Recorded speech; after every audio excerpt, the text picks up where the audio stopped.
გაივსო მასთან ერთად მოწმინების პიალაც რომ აივსო გამატარეთ ერთი მოცხო კუდაცუა ჩატლახებს აქამდე რომ სიბნელეში გრძელი გზებით გვატარე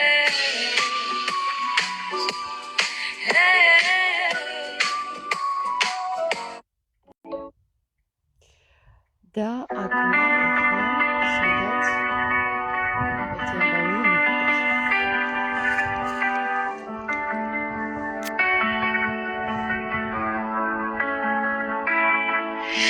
შემზისვეიო გაიღეო გამოუშვით სიტყვა ფერიო ფერინის და ფერიონის ფერიონის ფერიონის ესე იგი ჩვენ ვართ ასურეთის აი ინტერნეტის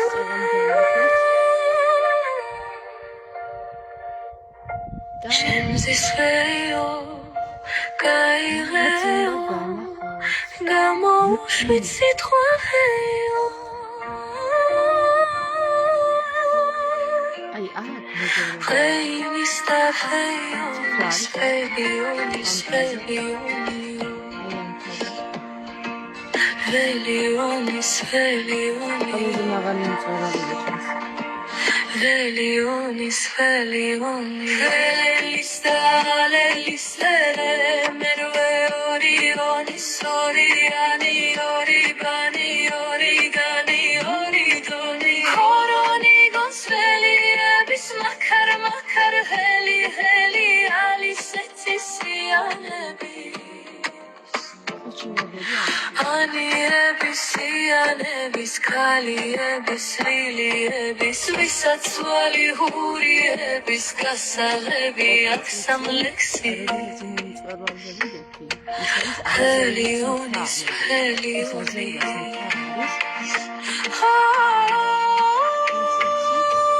Helis da Helis, Verve Orionis, Oriani, Oribani, Origani, Oridoni, Coronigos, Heliebis, Makar, Makar, Heli, Heli, Alicetis, ეწოდება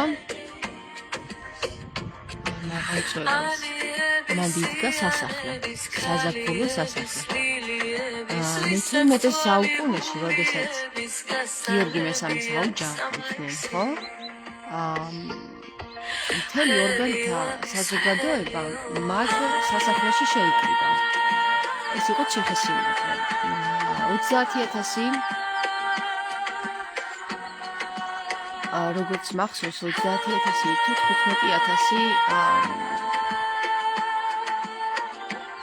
ჯარისკაცით.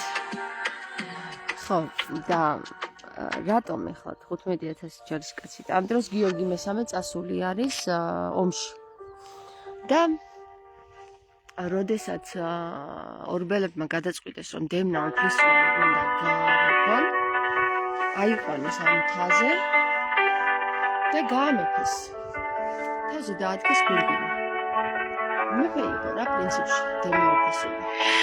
შემზისვეიო გაიღეო გამოუშვით სიტყვა ფერიო ფერინის და ფერიონის ფერიონის როდესაც მეფე გაიგებს ამ ამბავს, წამოვა საქართველოში. ლელის და ლელის მერორიონის ორიანი ორიბანი დაადგეს ამ აჯანყებას. ოridoni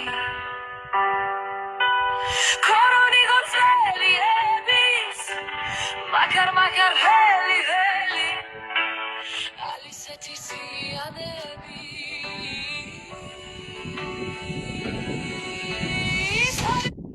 რაღაც ხელს გიშლით ეს მუსიკა ავხდები და გამოვთავ. მოკლედ ერთი სიტყვით 6 თვე მიმდინარეობს მთელი ეს შიგნით ის ჯარი, გარეთ გიორგი მესამის ჯარი და ამ დროს ხდება საქართველოს ისტორიის ერთ-ერთი სერიოზული მომენტი, სადაც წყდება ის ბედი, გაიყოფა საქართველო ორად თუ არა. ორბელები მოითხოვენ, რომ საქართველოს ერთი ნაწილი ეკუთვნოდეს დემნა უფლისწულს, საქართველოს მეორე ნაწილი გიორგი მესამეს. გიორგი მესამე ამაზე არ თანხმდება, თუმცა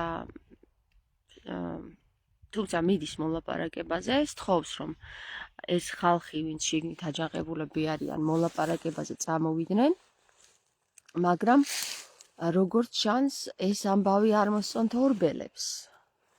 და როგორც გითხარით უკვე 6 თვე გაგრძელდა ეს აქეთ-იქით შიგნით ისინი, გარეთ ესენი. ბრძოლა, ხო? კიდე დაგანახეთ. კიდევ ერთხელ სად იყო ეს?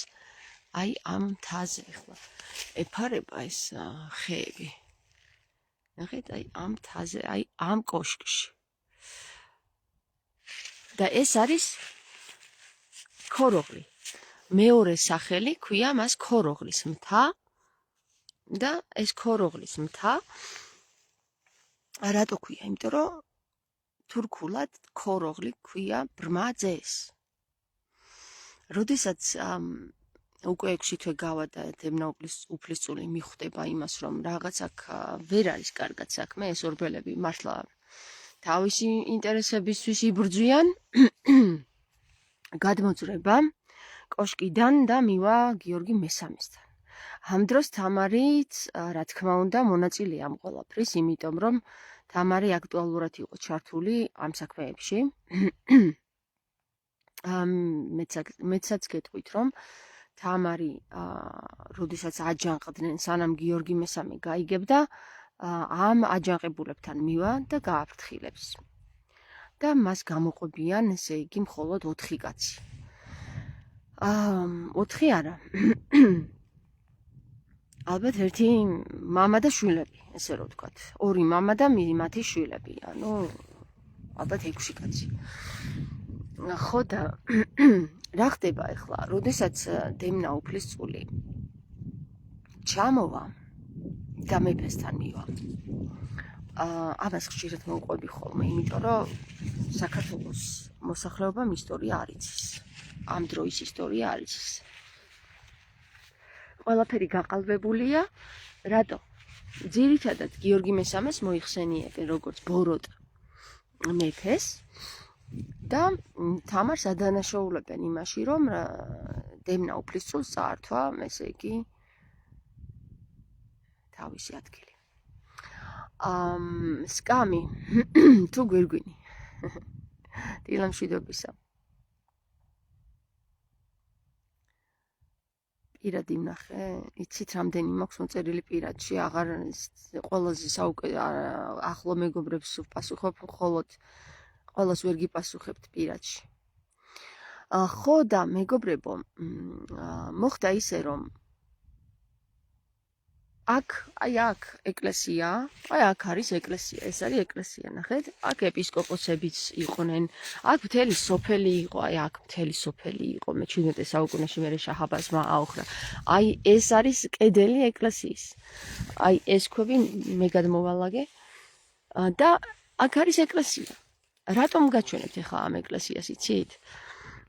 მოკლედ, ამ ტერიტორიაზე არის დიდი საეპისკოპოსო, ესე რომ ვთქვათ, და სხვაგან არ წავდნენ შორს.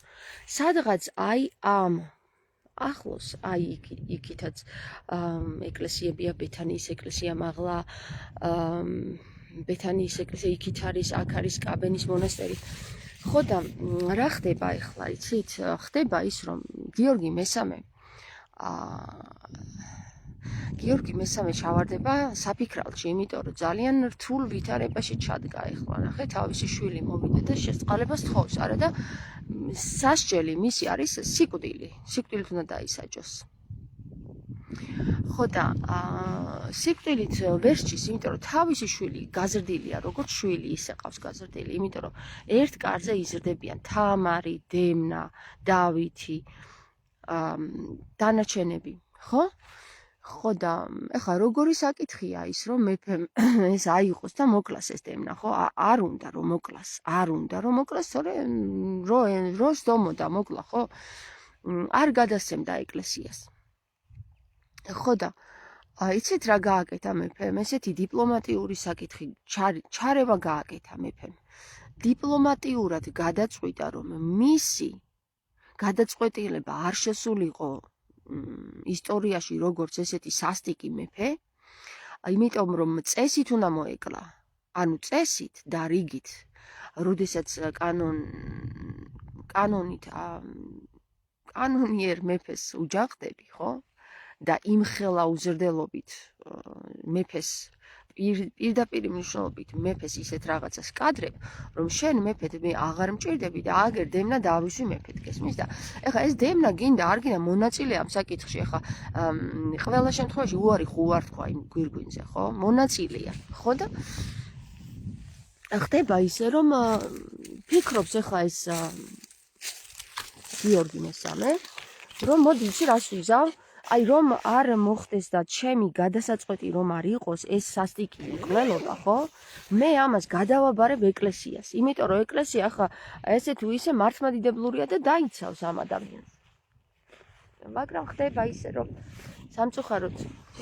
სამწუხაროდ მაშინაც და დღესაც როგორც სასულიერო პირები არ მოქმედებენ ესენი როგორც სულიერად, არამედ მოქმედებენ როგორც პოლიტიკურ ჭრილში განხილულ ჯალათებად და გამოუტანენ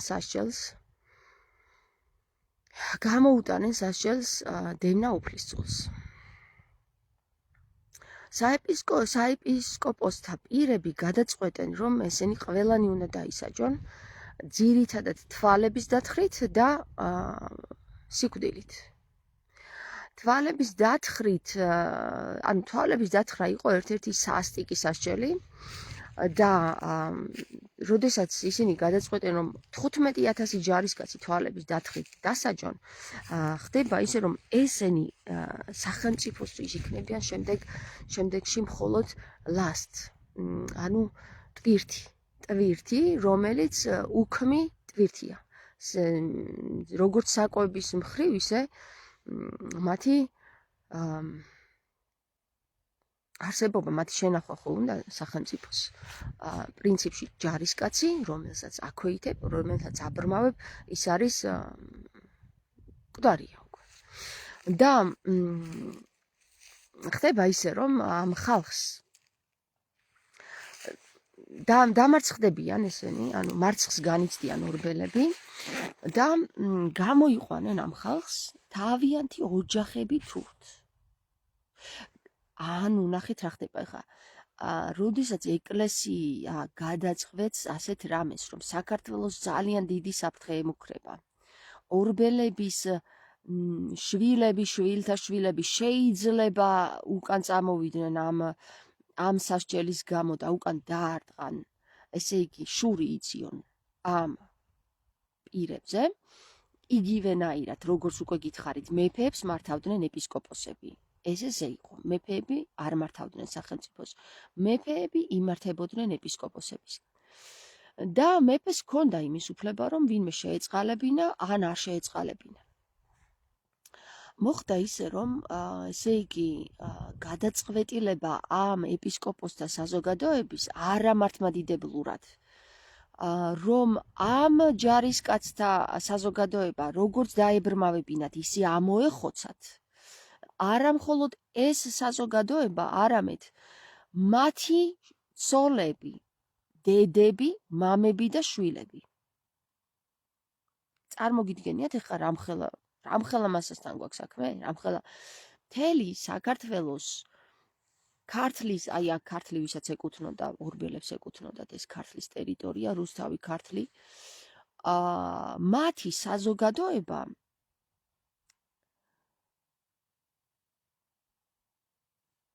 ამოიხოცა.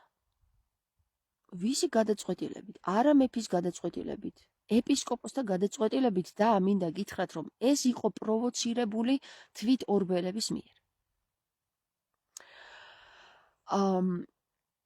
დღეს ორბელიანები ქვიათ მათ, მაგრამ მაშინ ორბელები ერქვათ. ორბი. აქეთ აი ამ მხარეში ორბები იყვნენ. ძალიან ხშირად ეხლაც არიან სხვათა შორის ორბები და ორბი მნიშვნელოვანი ფიგურა იყო, ფიგურა კი არა და ფრინველი იყო იმ პერიოდში. ეხლა რა ხდება ამ დროს? როდესაც თამარი სანამ ეს მოხდება, შვიდობა დომნა. სანამ ეს მოხდება, თამარს აქვს რა თქმა უნდა ხილვები ამ დროსაც, უკვე ხილვებია. უკვე რა, თამარი არის უკვე 21 წლის გოგო. ქალი შვილი გოგო, ხო? და ესე იგი, მინდა გითხრათ, რომ თამარი არის აქტიურად თამარი იზრდება მამაკაცებში. თამარი იზრდება ჯარისკაცებში. თამარი არის ჯარისკაცი. და არის თქმულებები, რომ თამარი ომშიც კი დადიოდა. ხვდებით რა ხდება? თამარი არის მებრძოლი. ერთ-ერთი თქმულების თანახმად, რაც არ უნდა გასაკვირი მოგეჩვენოთ, თამარს ყავდა ძმა. ოღონდ ეს ძმა აღმოჩნდა ძალიან სუსტი. და ეს მოკვდა ეს ძმა. და აღმოაჩნდა, ესე იგი, რომ გაჭრეს, გაკვეთეს, აღმოაჩნდა დიდი ჭია მუცელში და ეს ჭია ცოცხალი იყო და ბავშვობდარი იყო. ხო და ერთ-ერთმა ექიმმა ამ ჭიას ჩაასხა ნიური აჭამა თუ ნივრიანი რძე ჩაასხა პირში და ეს ჭია მოკვდა.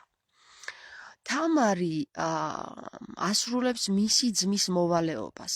ამ თქმულების მიხედვით თამარი მერე თავის თავზე იღებს ჯარისკაცობას. მოკლედ ერთი სიტყვით ბევრი თქმულება არსებობს თამარზე. და თამარი არის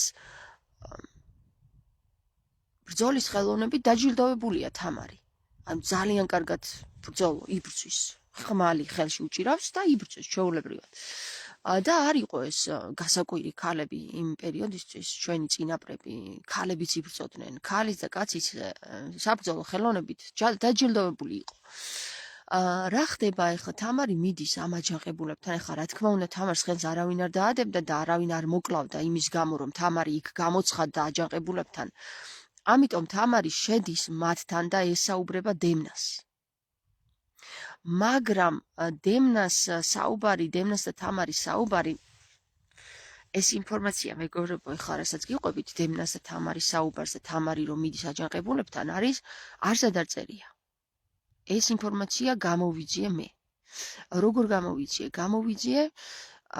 ეხლა ვიღაცა დაარქმევს ამას, შეიძლება ფანტაზიას, ილუზიას რაღაცას, მაგრამ მინდა გითხრათ, რომ ეს არის გახსენება, გამოძიება, გავიხსენე. რა ხდება ამ დროს? მიდის დემნასთან, აქვს დიალოგი და ხდება, რომ დემნა როგორც თვითონ ისე დემნა არის უძლური. იმიტომ რომ აქ წვეტენ სხვები. მოდის უკან, არ ვიცი რატომ, უფრო მეტად ვფიქრობ ესეთ რამეს, რომ რატომ გამოყვებიან ეს ორი პიროვნება. ესე იგი, მხარგრძელების მამა გამოყვება თავისი შვილებით და კიდევ ერთი გვარი დამავიწყდა იმის. მხარგრძელების მამა სერიოზული მეომარი იყო, მაგრამ არა ქართველი მეომარი იყო. და ის დაწინაურების მხრივ სამეფო კარზე ნაკლები შანსები ჰქონდა დაწინაურების მხრივ ამ მხარგრძელის მამას, სარგის მხარგრძელს. ხო და სარგისი გრძნობს ესეთ რამეს. სარგისის როლი ამ საკითხში არის ძალიან მნიშვნელოვანი, იმიტომ რომ სარგისზე დამოკიდებული არიან თავიანთი შვილები, შემდეგ რომლებიც დიდ როლს ასრულებენ საქართველოს დაცვაში, საქართველოს მსახურებაში, ძალიან დიდ როლს ასრულებენ და ძალიან დიდ პოზიციასაც იკავებენ და სარგისის გათვლა ამ შემთხვევაში ძალიან გონიერი აღმოჩნდა, რომ ის მოყვება თამარს. თამარს მოყვებიან შემდეგ ეს რამდენიმე კაცი და სანამ გიორგი მესამე ჩამოდის, რა თქმა უნდა, ესენი უკვე გამოყოფილი არიან იმ სასტავს. მეც კარგი დღეს გისურვებთ, მარინე და ყველას დილამშვიდობისა. და აი აქეთ ქვაბულებია, მეგობრებო, აი ამ კლდეებზე ქვაბულება.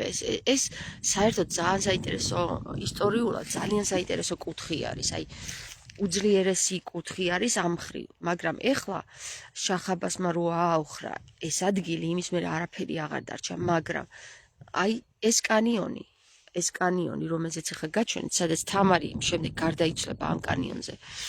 მოითხოვს, რომ აქ წამოიყვანონ და აქ გარდაიცვალოს და ესე იგი, ეს კანიონი არის უნიკალური.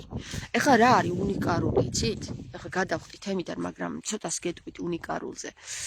უნიკარული არის უნიში შემსვლელი კარი. ამიტომ ქვია ამას უნიკარული. და ეს სიტყვა დამახინჯებული გვაქვს დღეს და ვამბობთ უნიკალური. უნიკალურია და არ ვიცით რას ნიშნავს უნიკალური. манипулირებს. იმისი არ იყოს. манипулირებს, ხო? ეხლა რა ხდება? უნიკარული რატო არის ეს ამბავი, იცით? იმიტომ რომ ამ კარები აქვს უნისში შემსვლელი. უნში შემსვლელი კარი. უნი რა არის? უნი არის დედამიწის შუაგული. დედამიწის შუაგული არის უნი. კაი, გადავიდეთ ახლა ისევ თემაზე, გავაგრძელოთ ის ამბავი, სადაც დავასრულეთ. თამარი მოდის. თამარმა უკვე იცის რაც მოხდება. თამარი უკვე ტირის, ანუ როგორ ტირის, იცი? რა სისხლითა ცრემლად დანთხეული ტყუილ და არ დაწერა იმ მგოსანმა შოთა შენ რას გიწავიცოთ. ხო და შოთა იყო სუსტი. სხვათა შორის შოთას არ აგზავნიდნენ ხშირად ბრძოლებში, იმიტომ რომ სუსტი იყო, აღნაგობით სუსტი იყო. ის იყო ძალიან გონიერი, მაგრამ როგორ გითხრათ, აი რითიც დაჯილდოებული იყო, იქ დააკავეს.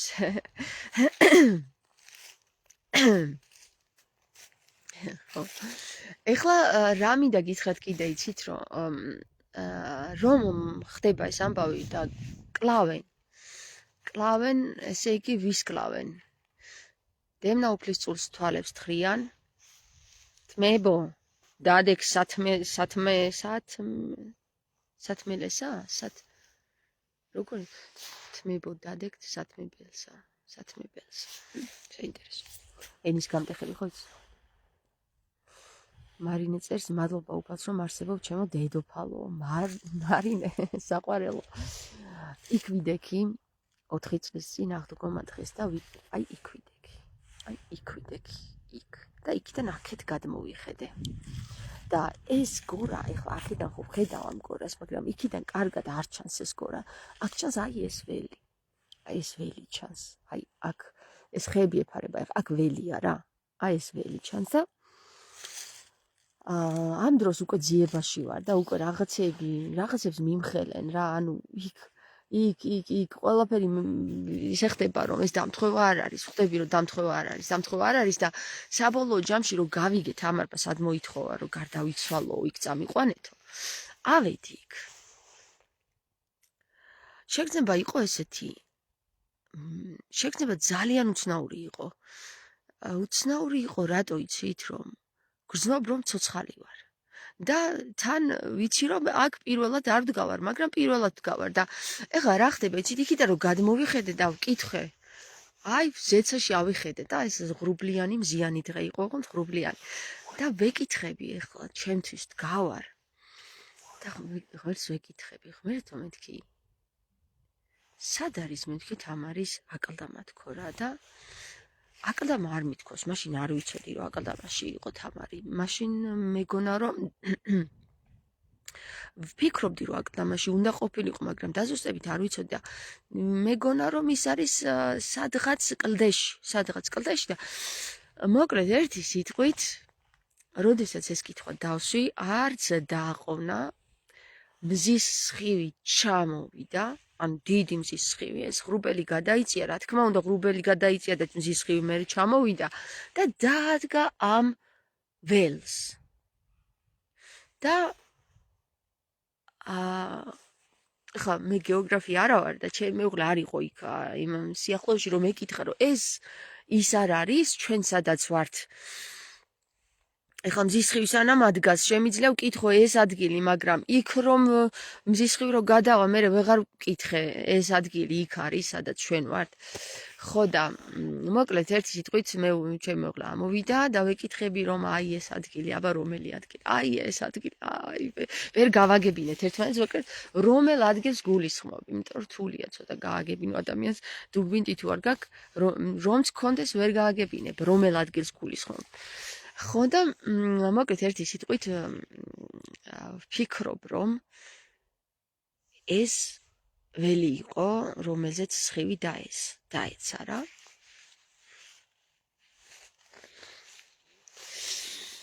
ხო, მაგრამ ეხლა რა ხდება? მაგის მერე უკვე სხვა რაღაცები ირკვევა. ანი წერს თამარ შენს ვიდეოს ვუსმენ, სადაც ამბობს მშობიარობას გადახვაო. ხო.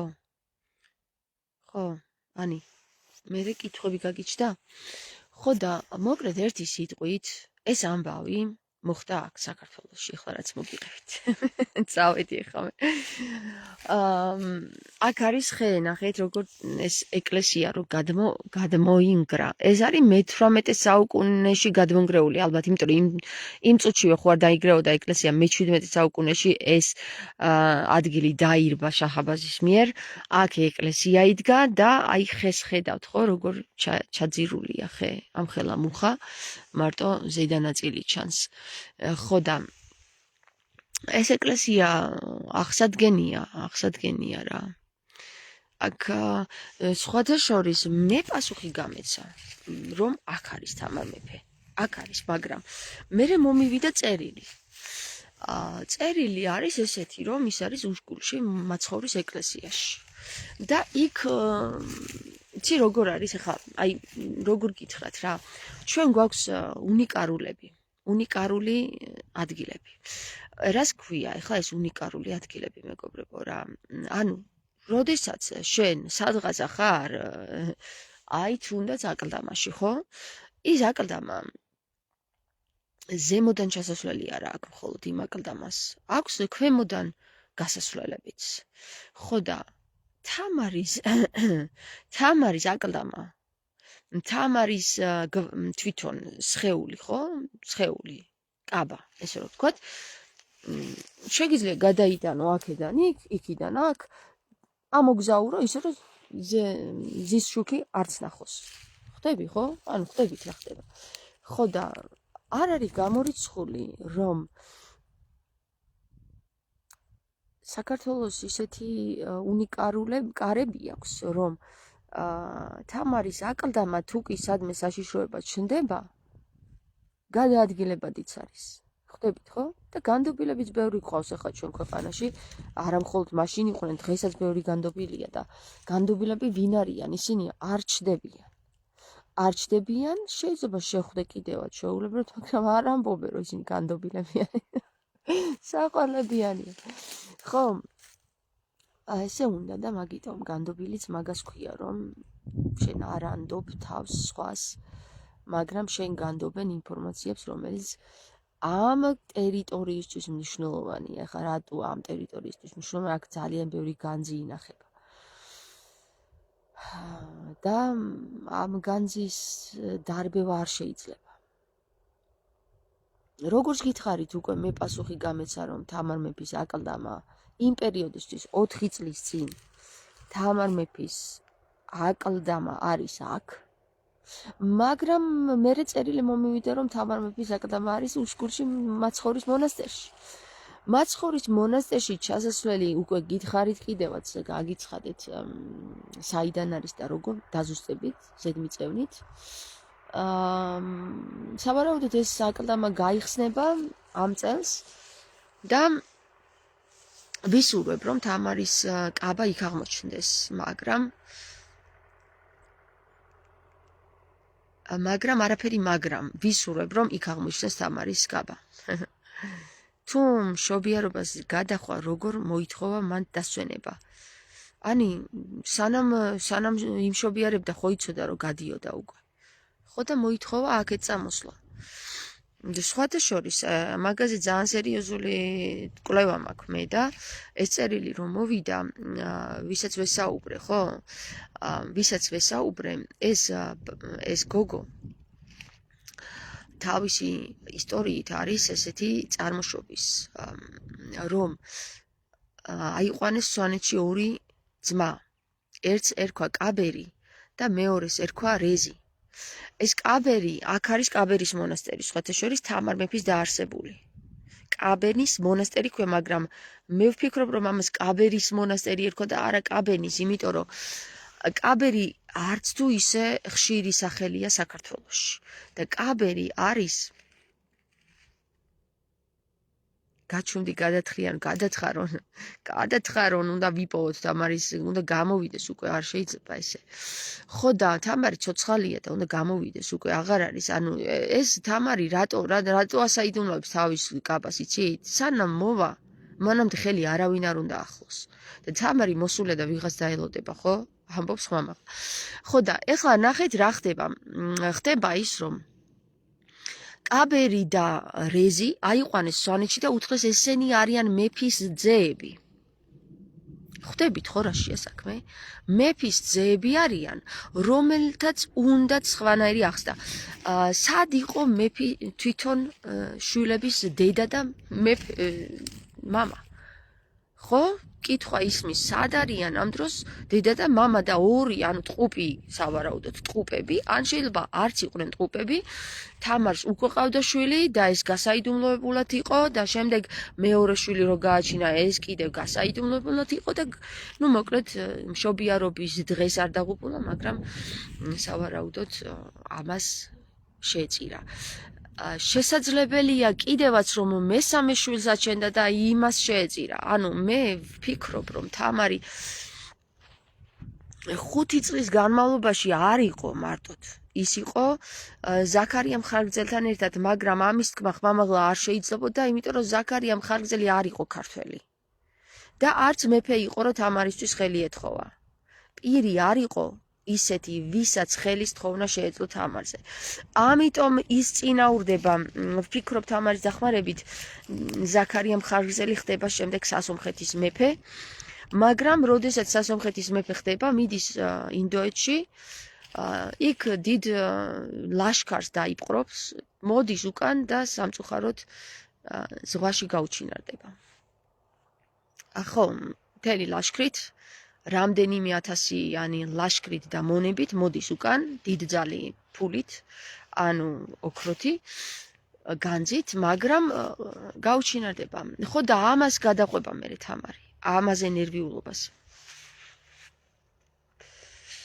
და სავარაუდოდ მათ ყავდათ უკვე შვილები და ეს ორი ბიჭი, რომელიც კაბერი და რეზი აყავთ სვანეთში და იქ ზრდიან, მათ შთამომავლები ყავთ და მათი შთამომავლების მიერ მომეცამა ეს წერილი. ხვდებით ხო? რომელიც წერილიც აცხადებს თამარის აკლდამის ვინაობას. ხო და მოკლედ ერთი სიტყვით ეს არის გასაიდუმლოებული და მისტერიული ისტორია, მაგრამ ამ ისტორიას მხოლოდ თამარი გაგიცხადებდა. სავარაუდოდ მე ესე ვფიქრობ. ეხლა მე არავინ არ ვარ ისეთი ჩვეულებრივი, რომ ჩვეულებრივ ადამიანს გადასცენ წერილები, სადაც იმის უკან არ იმფარება ინფორმაციები, ხო? ესეთ წერილს მე არავინ გადმომცემდა, მეგობრებო. არავინ გადმომცემდა არც ერთ დროში, რომ არ იყოს აქ რაღაც სხვა მისტერიასთან საკითხი. და ეხლა მე შემცივდა და ბატარეაც ჯდება და უნდა წავიდე. ამ ადგილზე მიყვარს ყოფნა, იმიტომ რომ როგორც გითხარით, აქ არაფერი არ იყო, არ ჯვარი არ იდგა, მოვედი, ნახე და მივხვდი რომ აქ ეკლესიაა და ამოვთხარ. და ნახე რომ ეკლესია, მე გავაცხადე ლაივში და მე მოვიდნენ და დაასვეს ჯვარი. აი ასე მეგობრებო, ასე უსმენენ ჩემს ხმას.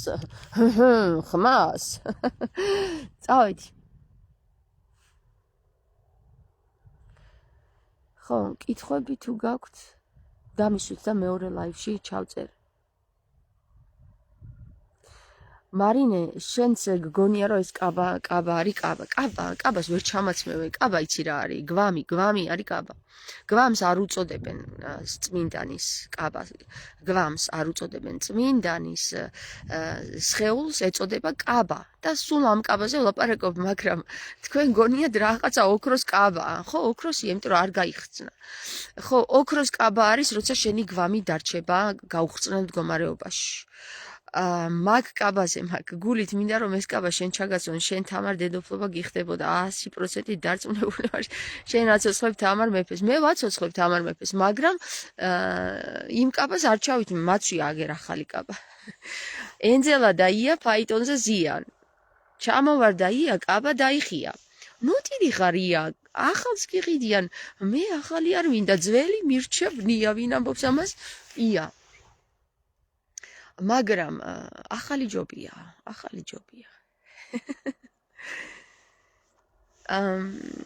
ხო, ნახავ არიანა. უნიკარული არ არის ეს სწორი. უნიკარული. კარი, უნის კარი არის. უნის კარი აქვს. დედამიწის შუაგულის კარი.